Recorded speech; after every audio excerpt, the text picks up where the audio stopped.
Bismillahirrahmanirrahim. Assalamualaikum warahmatullahi wabarakatuh. Alhamdulillahilladzi hadana lihada wa ma kunna linahtadiya laula an hadana Allah.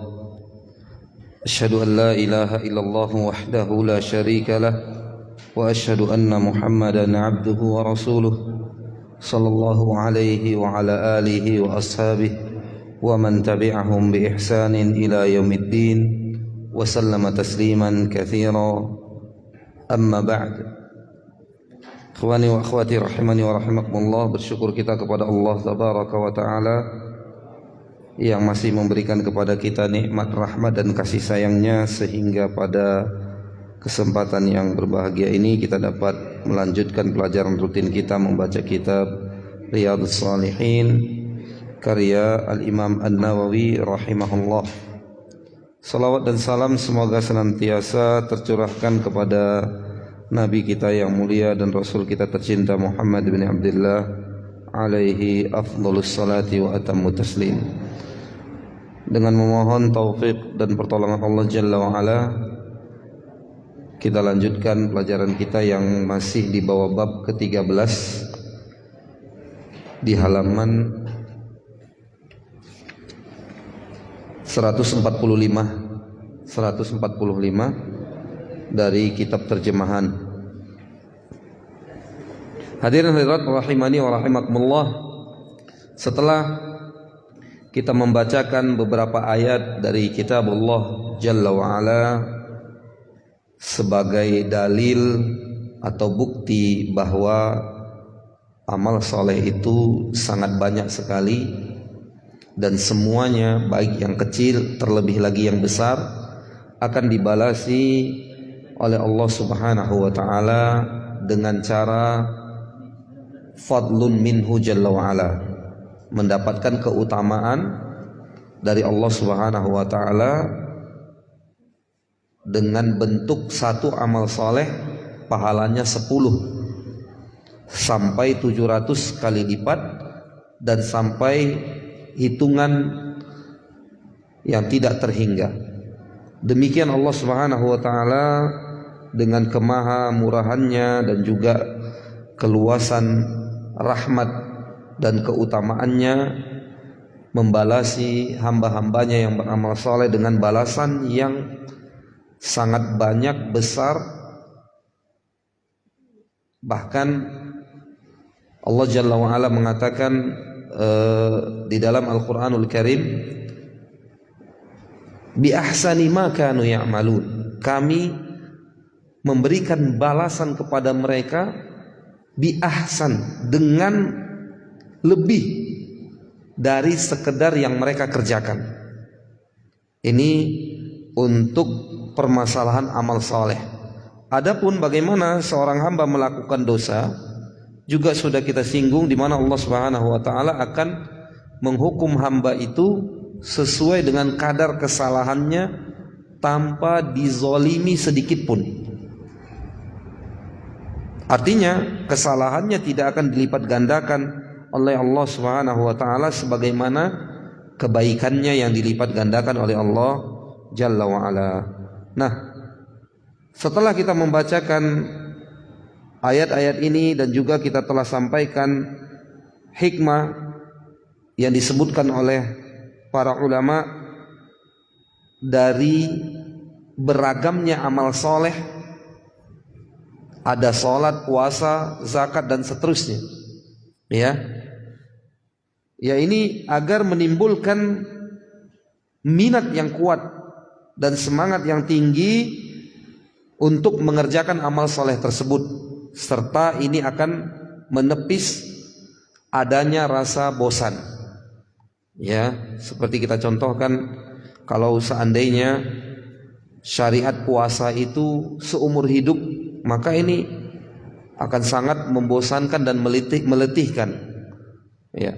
Atau sholat itu menjadi 50 waktu sebagaimana awal pensyariatan sholat yang terjadi negosiasi antara Nabi kita tercinta Muhammad SAW dengan Allah Jalla wa'ala, ya, menjadi 5 waktu. namun pahalanya tetap dibalasi dengan pahala 50 waktu, karena satu kebaikan dikalikan 10. Nah, ini kata para ulama salah satu hikmah banyak dan beragamnya amal soleh di dalam syariat Islam, agar kita terpancing, termotivasi untuk melakukan amalan-amalan soleh tersebut dan menghilangkan kebosanan. Sudah lama letih membaca Al-Quranul Karim, pindah kepada membaca buku-buku hadis umpamanya, atau berzikir. Nah, ini kan akan menghilangkan kebosanan, ya. Selanjutnya kata beliau, wa ammal ahaditsu fakathiratun jiddah wa hiya ghairu munhasiratin fanadhkuru tarafan minha. Adapun hadis-hadis yang berkenaan dalam bab ini, kata penulis rahimahullah, yakni Imam An-Nawawi rahimahullah, maka sangatlah banyak. Dan ayat-ayat Al-Quranul Karim juga banyak. Adapun yang disebutkan oleh beliau bukan pembatasan, ya, bukan pembatasan. Demikian juga hadis-hadis dari Nabi SAW yang berkenaan dengan bab ini sangatlah banyak sekali. Maka pertama kita akan bacakan hadisnya. Yang pertama yaitu dari Abi Dzarrin Jundub ibn Junadah radhiyallahu taala anhu. Pada qari kita persilahkan untuk membacanya.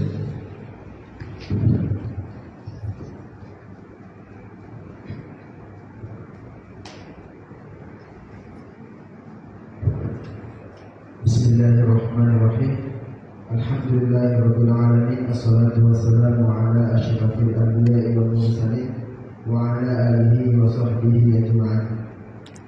Amma ba'du, qala al-muallif rahimahullah ta'ala, hadis yang ke-119 dari Abu Dzar Jundab bin Junadah radhiyallahu anhu, beliau berkata, qultu ya Rasulullah, ayyul a'mali afdalu? Qala al-iman billah wal jihad fi sabilihi. Qultu ayyul riqabi afdalu? Qala anfasuha inda ahliha wa aktharuha tamana. Qultu fa in lam af'al? Qala tu'inu sawani'an aw tasna'u li akhraqa. Qultu ya Rasulullah, ara'aita in da'aftu an ba'dil amal? Qala takuffu syarraka 'anil nas fa innaha sadaqatun minka 'ala nafsik. Aku bertanya, wahai Rasulullah, amal manakah yang paling utama? Beliau menjawab, iman kepada Allah dan berjihad di jalannya. Aku bertanya, budak manakah yang paling utama untuk dimerdekakan? Beliau menjawab, yang paling berharga menurut pemiliknya dan yang paling mahal harganya. Aku bertanya, jika saya tidak melakukan? Beliau bersabda, engkau membantu seorang pekerja atau melakukan pekerjaan untuk orang yang tidak dapat bekerja. Aku katakan, wahai Rasulullah, bagaimana jika saya tidak mampu dari sebagian amal tadi? Beliau menjawab, kamu menahan kejahatanmu terhadap orang lain, maka sesungguhnya itu adalah sedekah darimu untuk dirimu. Muttafaqun alaih. As-shani'u dengan shad yang bermakna pekerja, inilah yang populer, tetapi juga diriwayatkan ad-dha'i'u dengan dhad, yakni orang yang tersia-siakan karena melarat, terlalu banyak tanggungan keluarga atau semisalnya. Sedangkan akhraqa adalah orang yang tidak pandai mengerjakan apa yang akan dia perbuat. Na'am, barakallahu fiik. Hadis yang pertama dari Abi Dzarrin Jundub ibn Junadah, namanya Jundub ibn Junadah Cuma di dalam hadis-hadis sering sekali yang disebutkan adalah kunyanya radhiyallahu taala anhu. Qultu, saya bertanya. Siapa yang bertanya? Sahabat Abu Dzarrin Al-Ghifari radhiyallahu taala anhu kepada siapa? Kepada Nabi sallallahu alaihi wasallam. Ini pertama harus kita garis bawahi. Ya. Karena hadis-hadis yang senada dengan ini seperti yang diriwayatkan oleh Abu Hurairah radhiyallahu taala anhu dan juga Ibnu Mas'ud radhiyallahu taala anhu dan yang lainnya. Sering sekali para sahabat Nabi SAW bertanya kepada Rasulullah SAW tentang masalah din, masalah agama. Tetapi hadis ini dan yang senada dengannya ada sisi uniknya. Dilihat dari segi manhaj, metode yang dipakai oleh para sahabat radhiyallahu taala anhum ajmain. Apa itu? Di mana mereka bertanya kepada Nabi sallallahu alaihi wasallam tentang ayyul a'mali afdal. Wahai Rasulullah, amal manakah yang paling utama? Antum lihat catatan kakinya, yakni yang paling banyak pahalanya di sisi Allah tabaraka wa taala. Ya. Berarti bukan lihat kemauan ada ingin beramal lalu beramal, tidak. Tetapi betul-betul ditanya, amalan apa yang paling utama, yang paling banyak pahalanya di sisi Allah Subhanahu wa taala. Dan teman-teman hafizakumullah, para ulama mengatakan para sahabat radhiyallahu taala anhum ajmain tidaklah bertanya tentang masalah agama semisal pertanyaan di dalam hadis ini, melainkan untuk mereka amalkan, bukan untuk mereka rekam hanya sekedar menjadi ilmu pengetahuan yang ada di dalam benak mereka, di dalam otak mereka, tidak, tetapi untuk mereka amalkan. Ya, nanti kita kalau sampai atau berikutnya pada hadis di mana Abu Dzarrin juga sebagai perawinya, kita lihat betapa para sahabat itu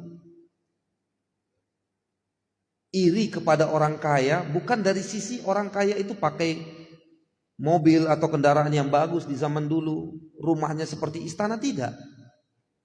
Tapi mereka menjadi iri yang positif, ghibthah namanya dalam bahasa Arab. Kalau iri yang negatif namanya hasad. Ya. Mereka ingin menjadi seperti orang kaya itu dari sisi berinfaknya. Artinya kalau mereka dapat dunia, itu bukan untuk bermegah-megahan, bukan untuk kepentingan pribadi, tetapi untuk berinfak. Semoga kita sampai nanti kepada hadis yang berbicara masalah ini.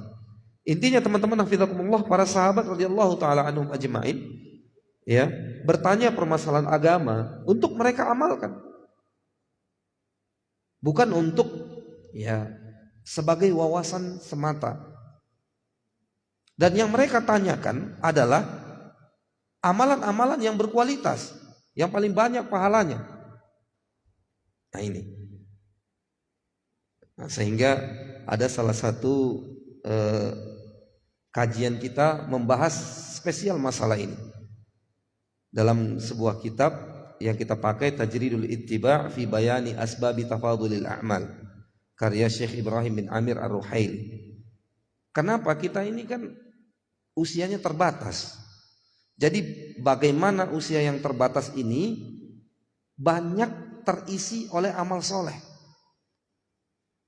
Di antaranya metode yang paling baik dalam beribadah adalah memilih ibadah-ibadah yang spektakuler, yang besar pahalanya. Berikutnya juga memilih waktu-waktu yang tepat untuk meraih pahala yang besar. Ya kan? Seperti umpamanya malam-malam Ramadan, yang paling spesial kan Lailatul Qadar. Seperti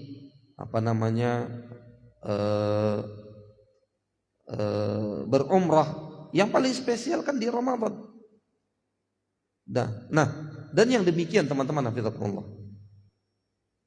Nah, kitab ini berbicara, maksudnya Tajridul Ittiba, ini berbicara tentang bagaimana kita melakukan suatu amalan itu amalannya unggul.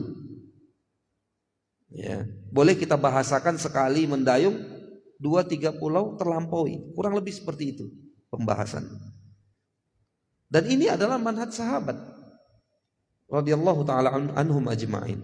Di dalam kitab yang kita sebutkan tadi pun penulis mengawali pembahasannya dengan menyebutkan 3 hadis, di antaranya hadis Abu Dzar Al-Ghifari radhiyallahu taala anhu yang kita dengarkan tadi, di mana para sahabat yang diwakili oleh beliau radhiyallahu taala anhum ajma'in bertanya kepada Nabi sallallahu alaihi wasallam tentang amalan yang ayyul a'mali afdal, yang paling afdal, yang paling ahab ilallah, yang paling dicintai oleh Allah Subhanahu wa taala, yang paling terbaik. Ya, sekali lagi untuk diamalkan. Selanjutnya Nabi SAW menjawab dengan ragam macam ibadah terbaik dalam Islam. Nah, ini menjadikan hadis ini sangat cocok sekali dengan babnya. Karena Nabi SAW menjawab beberapa amal soleh terbaik di dalam Islam. Yang pertama kata Nabi SAW, al-imanu billah, beriman kepada Allah tabaraka wa ta'ala. Ini syarat mutlak seorang yang beramal soleh agar diterima darinya amal soleh tersebut, maka dia harus beriman. Sering sekali kita baca kitab-kitab fikih, ya, syarat untuk beramal ini umpamanya pertama disebutkan adalah al-Islam. Harus orang yang muslim, beriman. Ya. Al-imanu billah, teman-teman hafizakumullah, adalah rukun iman yang paling induk. Bahkan sebagian para ulama membagi rukun iman itu menjadi 2, ya. Rukun iman yang 6 perkara dikembalikan kepada 2. Pertama, iman kepada Allah Subhanahu wa taala, dan iman kepada hari akhir. Kenapa? Beriman kepada Rasul, kitab-kitab, malaikat juga itu nanti akan berpulang kepada iman kepada Allah Jalla wa'ala. Oleh karena itu ini paling inti daripada rukun iman. Walaupun, ya, para ulama mengatakan siapa saja yang mendustakan 1 dari 6 rukun iman yang ada, maka dia telah kufur. Apalagi yang didustakan itu adalah al-imanu billah, beriman kepada Allah Subhanahu wa taala. Rukun iman yang paling pokok dan paling induk. Ini sudah barang tentu, ya. Tidak diragukan bahwa orang-orang seperti ini akan kufur. Kedua, wal jihadu fi sabilihi, jihad fi sabilillah. Tentunya dengan segala norma dan aturan yang harus dipatuhi. Bukan jihad yang serampangan. Dengan norma dan aturan yang harus dipatuhi di dalam agama Islam. Kemudian teman-teman hafizakumullah, iya, ayyur riqabi afdal. Setelah tadi berjihad fisabilillah, maka dilanjutkan oleh Abu Dzar Al-Ghifari untuk bertanya kepada Nabi SAW, selanjutnya budak manakah yang paling utama untuk dimerdekakan? Maka Nabi SAW menjawab, yang paling berharga menurut pemiliknya dan yang paling mahal harganya. Nah, ini perlu juga kita garis bawahi.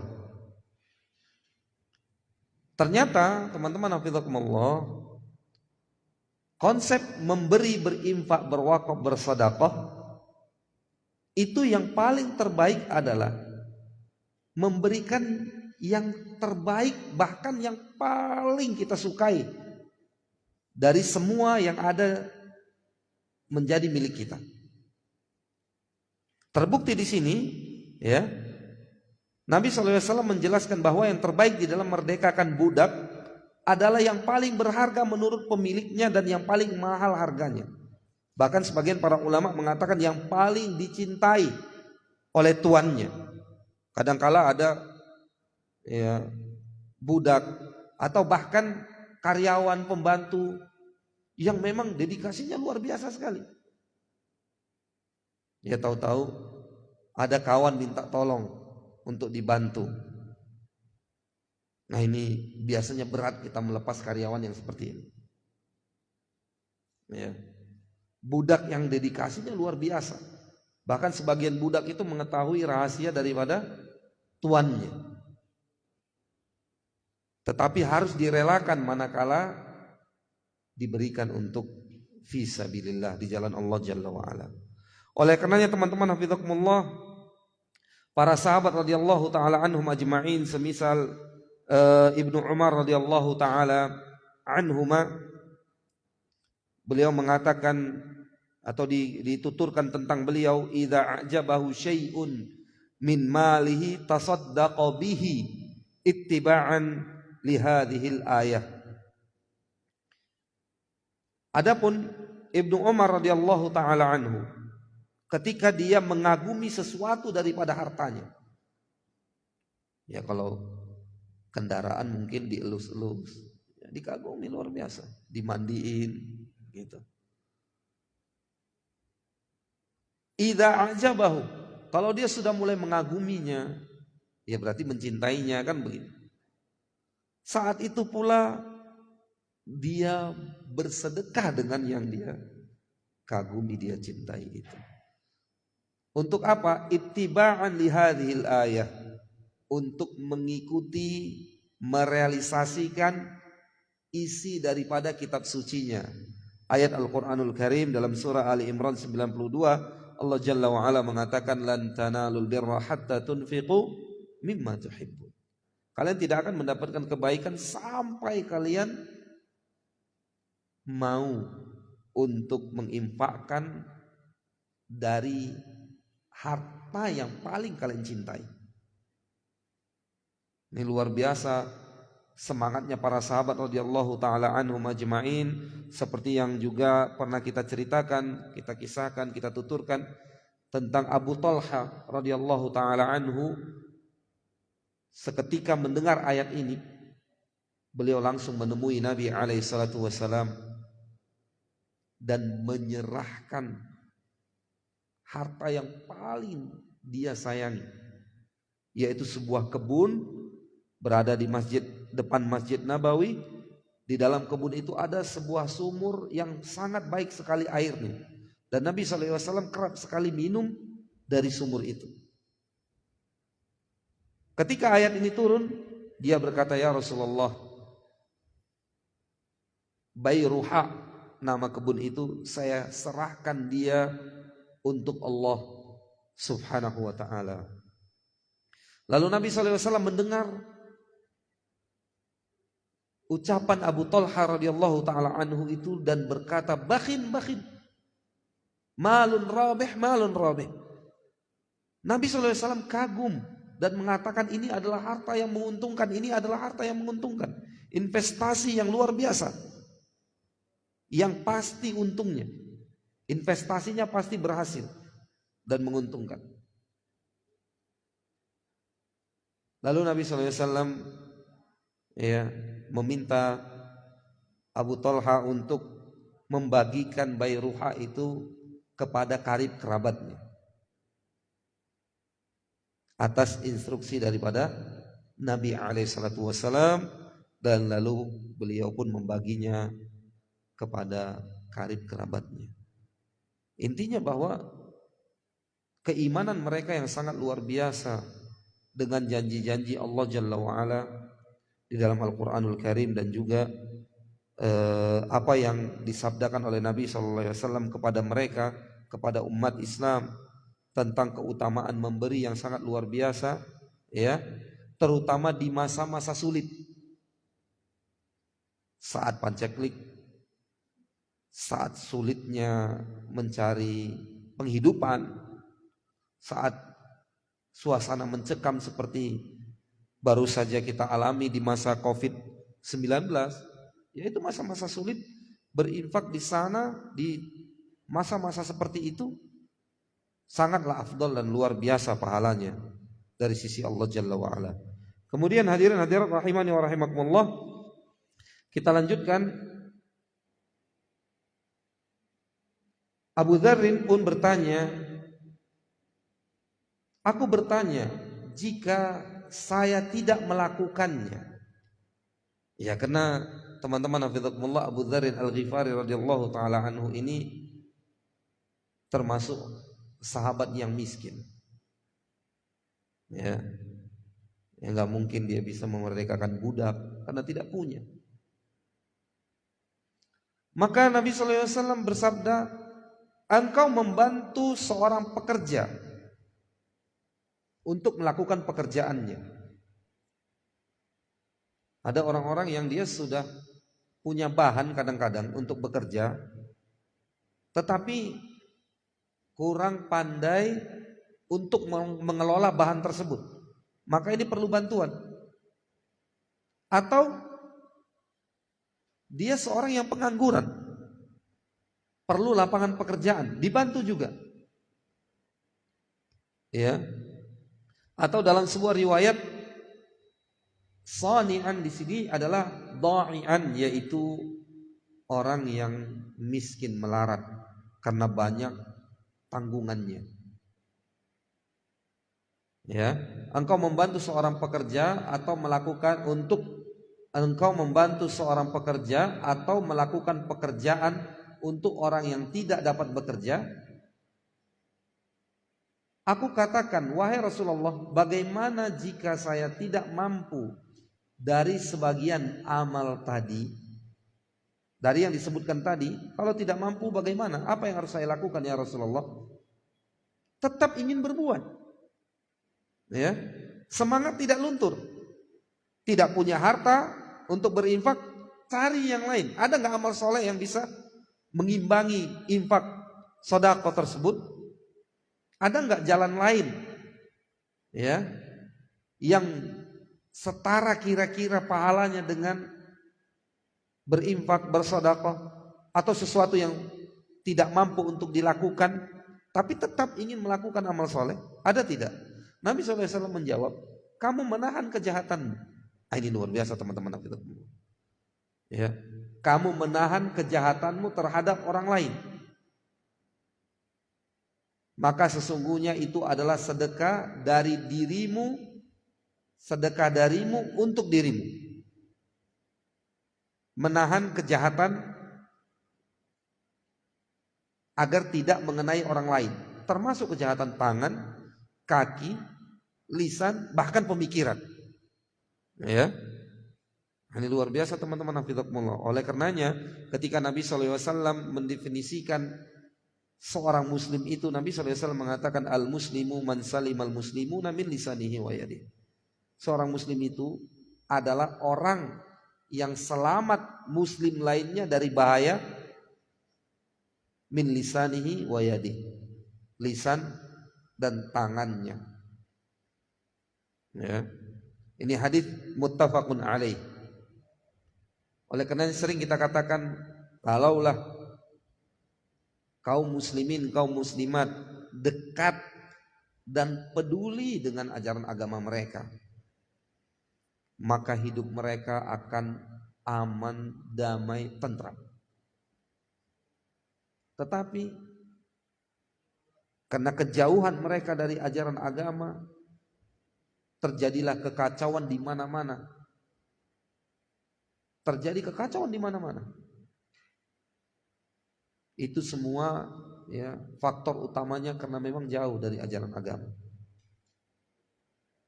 Teman-teman hafizakumullah, hadis yang mulia ini, ya, sebagaimana kita katakan tadi, kecocokannya dengan bab yang membahas tentang keterangan tentang banyaknya jalan kebaikan sangat tepat sekali. di mana Nabi SAW ketika ditanya oleh Abu Dzar Al-Ghifari radhiyallahu taala anhu tentang amalan apa saja yang afdol, maka Nabi SAW tidak menyebutkan satu amalan melainkan menyebutkan beberapa amalan yang mungkin untuk dikerjakan. Ya.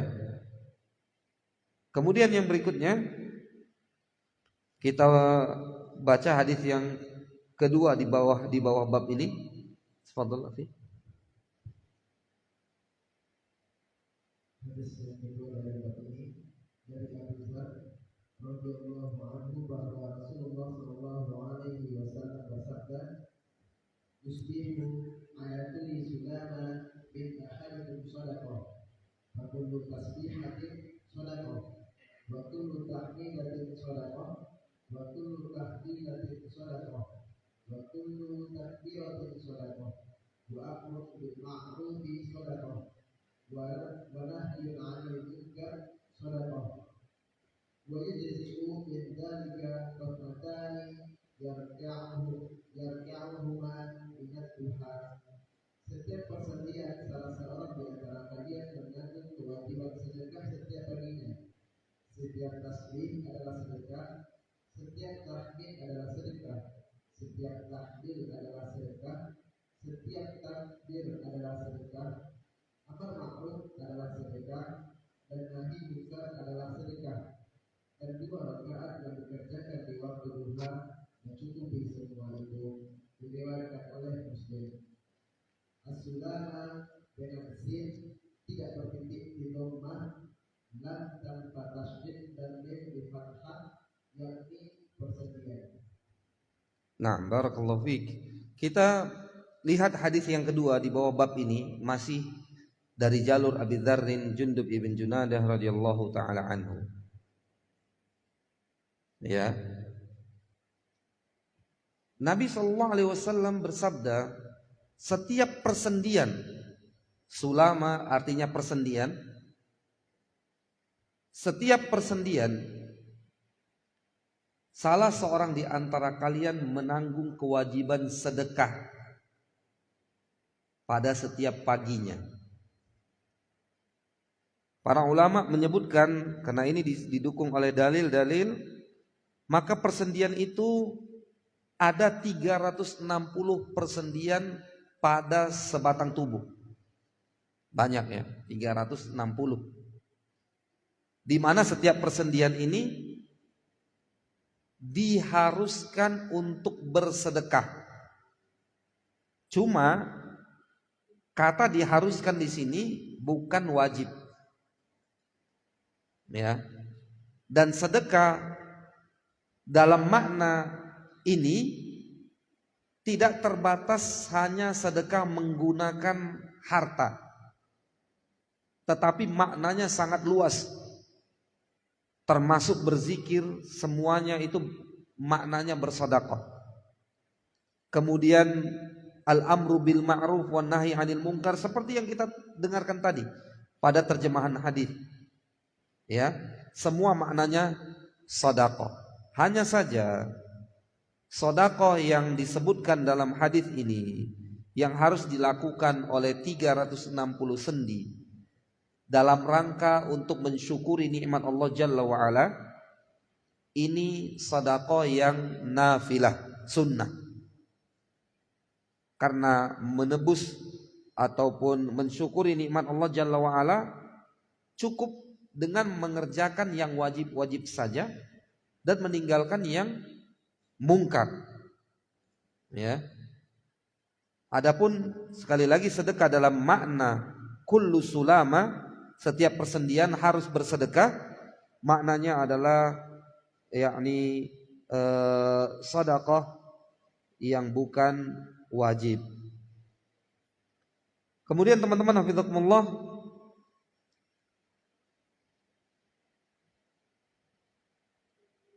pada setiap pagi, ya, setiap persendian salah seorang di antara kalian menanggung kewajiban bersedekah pada setiap paginya.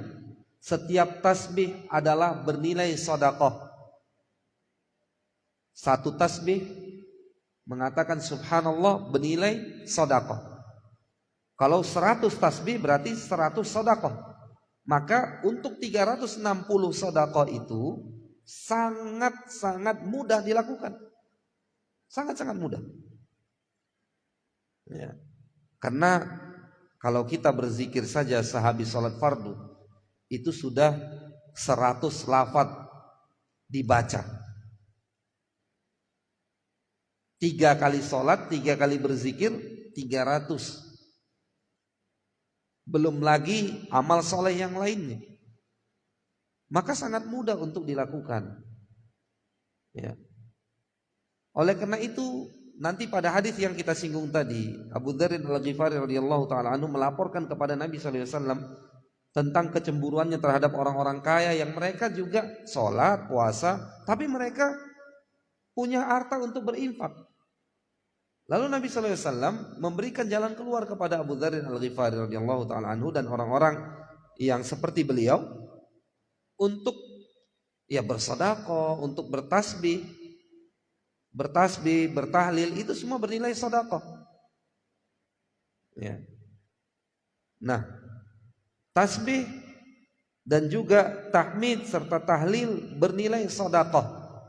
Satu tasbih, satu tahmid, satu tahlil bernilai 1 sedekah. Bagaimana kalau dia bertahlil 100 kali, maka 100 sedekah. Oleh karenanya teman-teman hafizakumullah, kita jangan dikagetkan 360 sendi gimana tuh? Semuanya harus bersedekah setiap sendi. Ya nggak mungkin, nggak mampu. Gimana caranya? Nah, ini caranya. Ya, Nabi sallallahu alaihi wasallam mengatakan setiap tasbih adalah sedekah, setiap tahmid adalah sedekah, setiap tahlil adalah sedekah, setiap takbir adalah sedekah. Bahkan al-amru bil ma'ruf adalah sedekah, dan nahi anil munkar juga demikian. Dan 2 rakaat dikerjakan di waktu duha mencukupi semua itu. Lihat penandasan Nabi SAW. Rakaatai ad-duha, 2 rakaat duha mencukupi semua itu. Mencukupi kebutuhan persendian yang sejumlah 360 sendi. Mengapa demikian? Kata para ulama, karena dalam sholat duha itu hikmahnya, sebagian para ulama menyebutkan, karena di dalam sholat tersebut bergerak semua persendian, turut di dalam sholat. Ya, ada sujud, ada ruku, ada tunduk kepada Allah Subhanahu wa taala. Maka benar Nabi sallallahu alaihi wasallam mengatakan 2 rakaat duha mencukupi semua hal itu, sebanyak 360 sendi yang harus bersedekah pada setiap persendiannya. Kenapa? Karena setiap sendi itu begitu sangat teratur sekali. Diciptakan oleh Allah Subhanahu wa taala, tidak bertabrakan. Kalau ada gangguan sedikit saja, itu luar biasa sakit. Saraf kejepit saja belum putus, itu luar biasa sakitnya. Ada yang mengerang, setiap malam mengerang-ngerang dia. Itu baru kejepit. Bagaimana kalau putus? Ya kan? Nah, persendian juga begitu teratur. 360 itu teratur semua. Sekian tahun dipakai persendian itu, tidak harus diberikan pelumas tambahan. Ini luar biasa ciptaan Allah Jalla wa'ala pada sebatang tubuh. Oleh karenanya kita diperintahkan untuk melihat kebesaran Allah Jalla wa'ala itu pada yang pertama pada organ tubuh kita.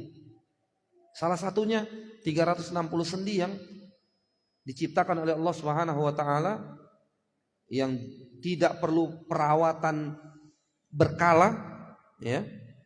Bisa kita bahasakan begitu, tidak perlu perawatan berkala. Kenapa itu semua demikian? Karena Allah Jalla wa'ala zat yang maha sempurna yang menciptakannya. Luar biasa sekali, sangat menakjubkan ciptaan Allah Subhanahu wa taala. Teman-teman hafizakumullah, oleh karena itu Ya ini persendian ini semuanya ya harus mensyukuri nikmat Allah Jalla wa'ala dengan cara apa? Dengan cara memakainya untuk beramal soleh. Dan yang kita syukuri lagi, Nabi SAW mengatakan dalam akhir hadis ini, wa yujzi min dzalika rak'atani yarka'uhuma minad duha. Cukup 2 rakaat salat duha mencukupi kebutuhan 360 persendian yang ada di dalam tubuh kita. Kita lanjut setelah adzan Isya dikumandangkan insyaallah.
Nah, untuk melengkapi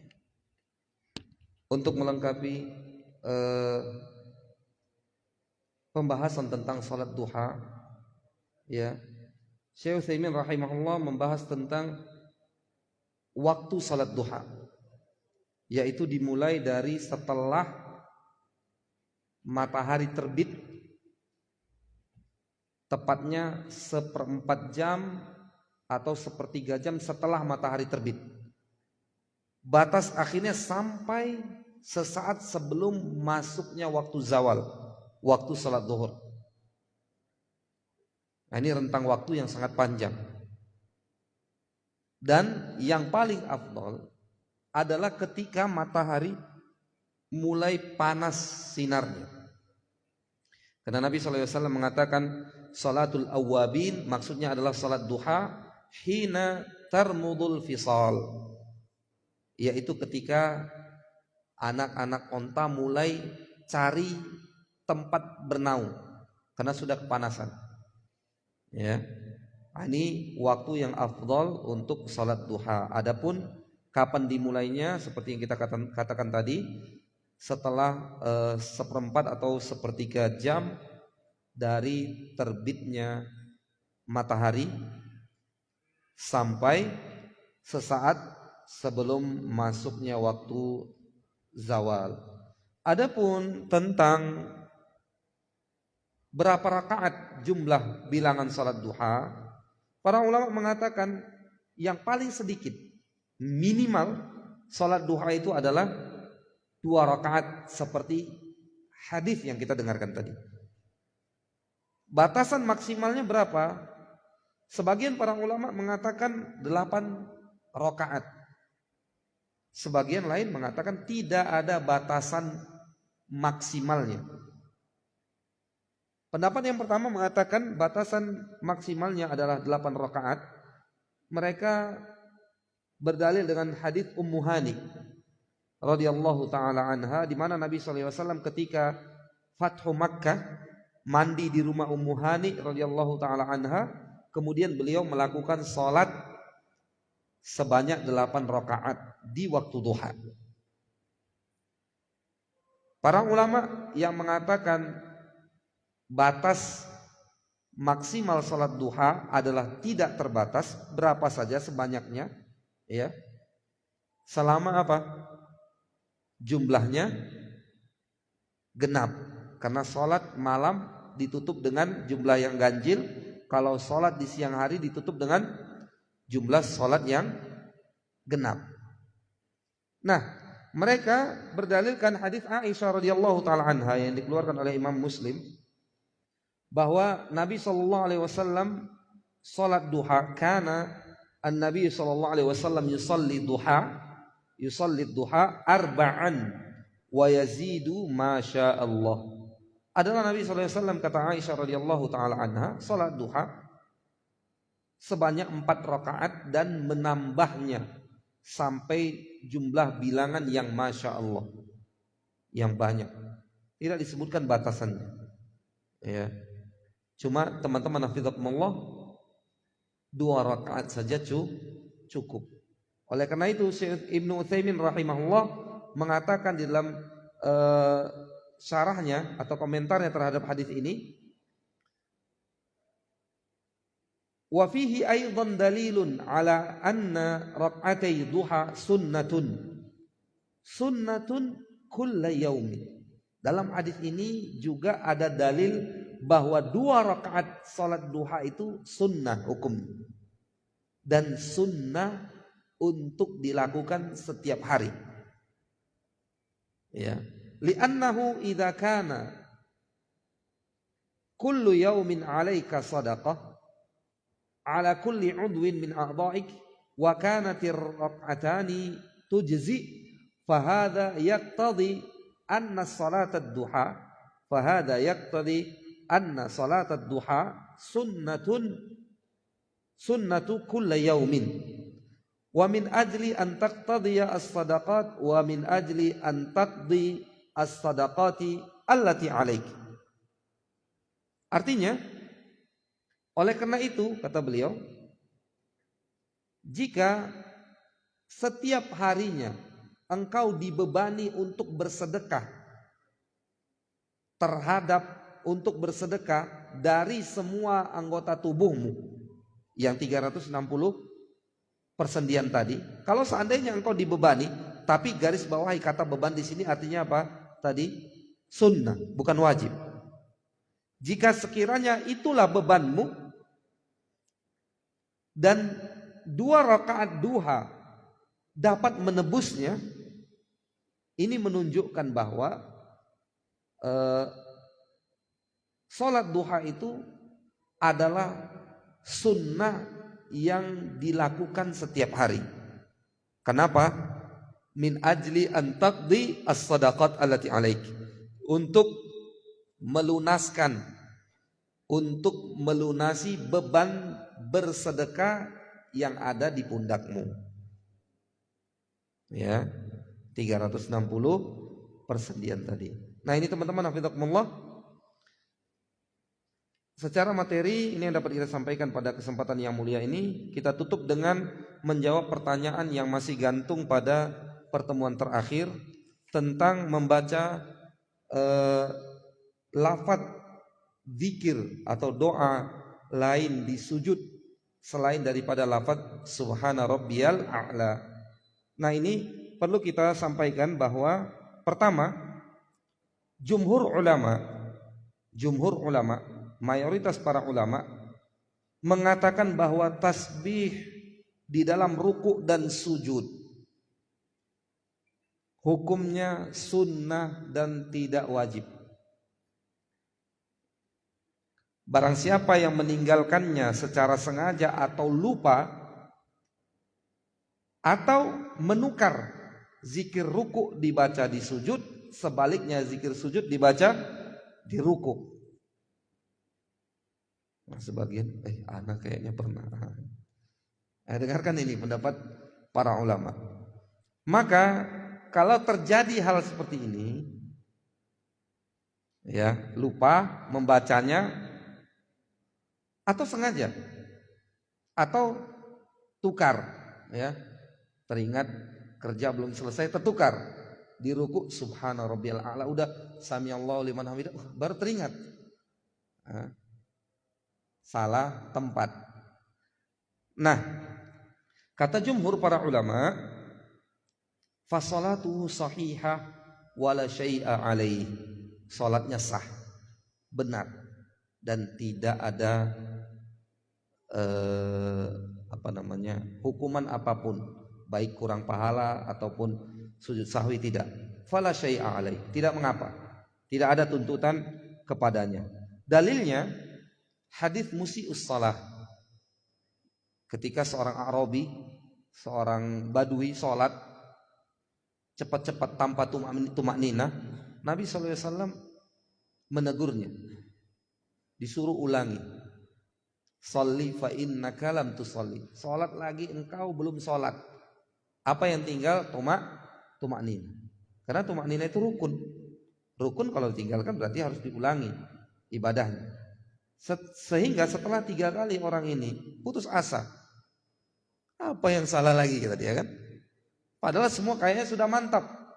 Akhirnya dia menyerah kepada Nabi SAW dan mengatakan, walladzi ba'atsaka bil haqq la ahsinu ghaira hada, demi yang mengutusmu untuk kebenaran, yaitu Allah Subhanahu wa taala, aku tidak lagi bisa berbuat melebihi apa yang telah aku buat. La uhsinu ghaira hada fa'allimni, maka tolong ajarkan aku. Nabi SAW mengatakan, singkat syahid daripada hadis ini, yang menjadi titik tumpu pada hadis ini, poinnya adalah Nabi SAW mengatakan, jika kamu sholat maka bertakbirlah, sampai ketika Nabi SAW summarka, kemudian rukuklah. Setelah tadi tentunya bertakbir, takbiratul ihram, dan membaca ayat-ayat Allah yang mudah untuk dia. Syahidnya, intinya adalah Nabi SAW mengatakan, summarka hatta tatma'inna raki'a, kemudian engkau rukuk sampai stabil rukuknya. Kemudian di sujud juga begitu. Tsummasjud, ya. Kemudian kamu sujud sampai stabil sujudmu. Dan di sini Nabi SAW kata para ulama tidak menyebutkan sujud lalu bertasbihlah di dalam sujud itu. Jelas? Oleh karena itu hukumnya membaca zikir atau tasbih di dalam rukuk dan sujud pada sholat menurut jumhur ulama hukumnya sunnah, tidak wajib. Sebagian para ulama, dan ini pendapat Imam Ahmad Ibn Hanbal atau pendapat ulama yang bermadzhab Hambali, mereka mengatakan bahwa tasbih dalam rukuk dan sujud hukumnya wajib, sehingga siapa saja yang meninggalkannya secara sengaja sholatnya batal. Kalau tidak sengaja maka harus sujud sahwi.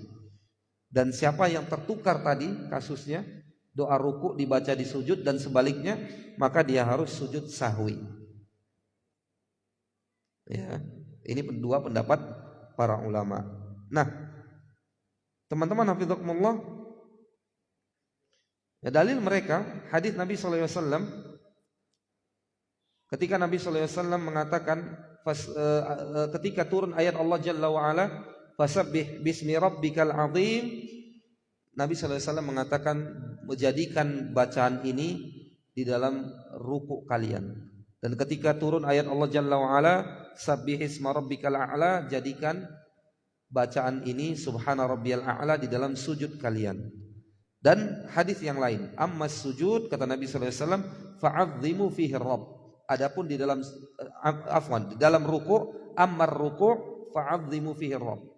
Adapun dalam ruku' maka ta'zimkan, agungkan Allah Subhanahu wa taala pada ruku' tersebut. Ya.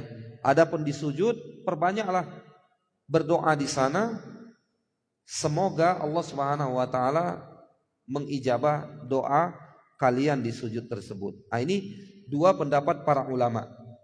Kemudian kita masuk kepada lafaz. Kalau tadi hukum membaca tasbih, kita tidak singgung tadi ya. Di jumhur tasbih yang bagaimana? Nah, ini sekarang lafadznya.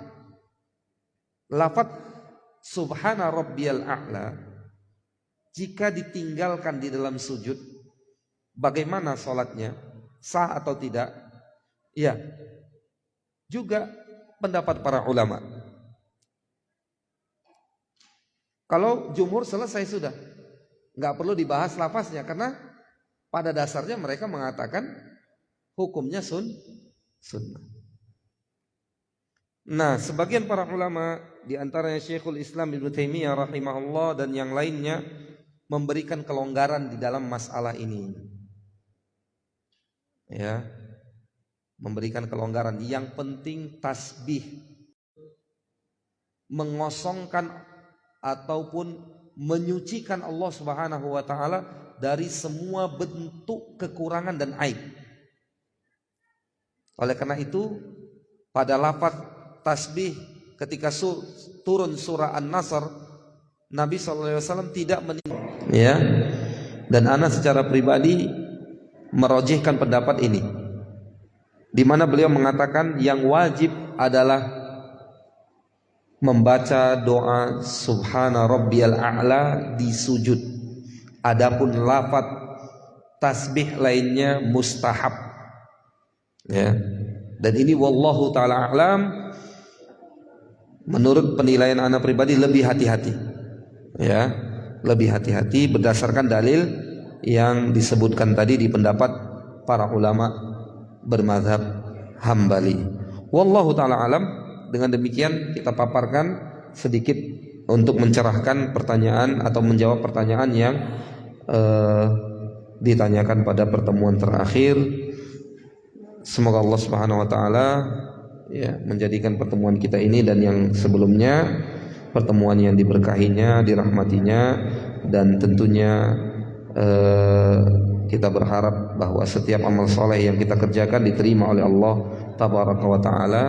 Terlebih lagi adalah talabul ilmi, karena ini adalah amalan soleh yang paling utama setelah amal soleh yang hukumnya fardu atau wajib.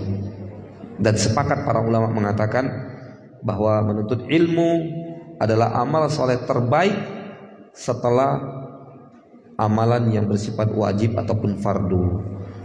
Naam, wallahu taala alam. Kita tutup. Subhanakallahumma bihamdika asyhadu an la ilaha illa ant astaghfiruka wa atubu ilaik. Wa sallallahu wasallam wa baraka wa an'am ala nabiyyina Muhammad wa ala alihi wa sahbihi ajma'in. Wa akhiru da'wana anil hamdulillahi rabbil alamin. Wassalamu alaikum warahmatullahi wabarakatuh.